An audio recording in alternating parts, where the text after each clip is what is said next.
लोकसभा में विपक्ष की नेता सुषमा स्वराज के विरोध के बावजूद बी श्रीरामुलु बीजेपी में वापस आ गए हैं। हालांकि सुषमा के विरोध के चलते श्रीरामुलु की पार्टी बीएसआर कांग्रेस का बीजेपी में विलय नहीं हो पाया, लेकिन बीजेपी ने श्रीरामुलु को पार्टी में वापस लेने के साथ ही उन्हें बेल्लारी से लोकसभा का टिकट भी दे दिया है। बीजेपी में सुषमा स्वराज का विरोध दरकिनार। बीजेपी में वापस आए रेड्डी बंधुओं के करीबी श्रीरामुलु। बेल्लारी से बीजेपी के टिकट पर चुनाव लड़ेंगे श्रीरामुलु। श्रीरामुलु की वापसी पर सुषमा ने जाहिर की नाराजगी। लोकसभा विपक्ष के नेता सुषमा स्वराज के विरोध को धता बताते हुए बीएसआर कांग्रेस प्रमुख बी श्रीरामुलु को बीजेपी में शामिल कर लिया गया है।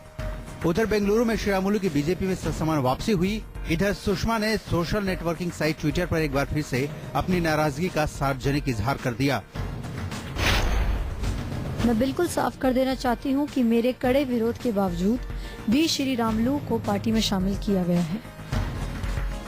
इससे पहले बीएसआर कांग्रेस के बीजेपी में विलय और श्रीरामुलु की पार्टी में वापसी के अटकलों पर सुषमा स्वराज ने 6 मार्च को भी ट्विटर के जरिए अपने विरोध का खुला इजहार किया था। मैं कर्नाटक में बीजेपी के बीएसआर कांग्रेस से गठबंधन या बीएसआर कांग्रेस के बीजेपी में विलय के खिलाफ हूँ। बीजेपी को ऐसा नहीं करना चाहिए। मैंने पार्टी अध्यक्ष को इस बारे में बता भी दिया है। बावजूद इसके 13 मार्च को दिल्ली में बीजेपी संसदीय बोर्ड की बैठक हुई, जिसमें श्रीरामुलु की वापसी और बीएसआर कांग्रेस के बीजेपी में विलय पर चर्चा हुई। सुषमा स्वराज के विरोध का ख्याल बस इतना रखा गया कि बीएसआर कांग्रेस का बीजेपी में विलय तो टाल दिया गया, लेकिन श्रीरामुलु की घर वापसी को हरी झंडी दे दी गई। बीजेपी की कर्नाटक इकाई तो पहले से ही श्रीरामुलु को गले लगाने के लिए आतुर थी। आलाकमान से हरी झंडी मिली तो पलक झपकते ही 14 मार्च यानी शुक्रवार को श्रीरामुलु की बीजेपी में वापसी की औपचारिकता की रस्म पूरी कर ली गई। श्रीरामुलु सिर्फ पार्टी में वापस ही नहीं आए, बल्कि आते ही उन्हें बेल्लारी का लोकसभा टिकट भी थमा दिया गया। श्रीरामुलु की वापसी के मंच पर खुद कर्नाटक के पूर्व मुख्यमंत्री जगदीश शेट्टार, प्रदेश बीजेपी अध्यक्ष प्रहलाद जोशी और पूर्व उप मुख्यमंत्री आर अशोक जैसे पार्टी के दिग्गज नेता मौजूद थे। सबने फूलों के हार और गुलदस्तों के साथ श्रीरामुलु की घर वापसी का खैर मकदम किया।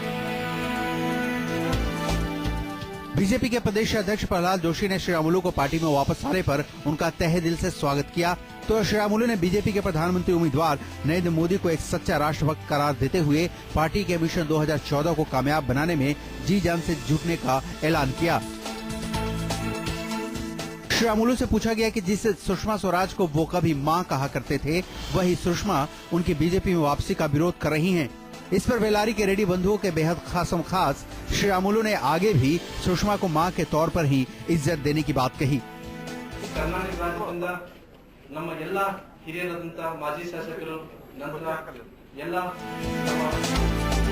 इसमें कोई शक नहीं, कर्नाटक के बेल्लारी जिले में खनन उद्योग के बेताज बादशाह रेड्डी बंधुओं के साथ साथ श्रीरामुलु भी कभी सुषमा स्वराज के काफी नजदीक थे। लेकिन खनन घोटाले के आरोप में कर्नाटक के पूर्व मंत्री जनार्दन रेड्डी जेल गए, तो श्रीरामुलु ने पार्टी से नाता तोड़कर रेड्डी बंधुओं की शह पर बीएसआर कांग्रेस के नाम से अलग पार्टी बना ली। कर्नाटक के पिछले विधानसभा चुनाव में श्रीरामुलु की पार्टी को 4 सीटें भी हासिल हुई, लेकिन पूर्व मुख्यमंत्री येदियुरप्पा की पार्टी में वापसी के बाद अब श्रीरामुलु भी बीजेपी में वापस आ गए हैं।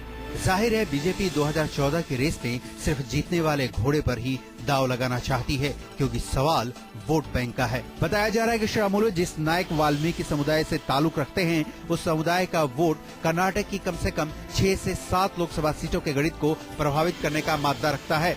शायद यही वजह है कि बीजेपी ने सुषमा स्वराज के विरोध को नजरअंदाज कर श्रीरामुलु को गले लगाने से गुरेज नहीं किया।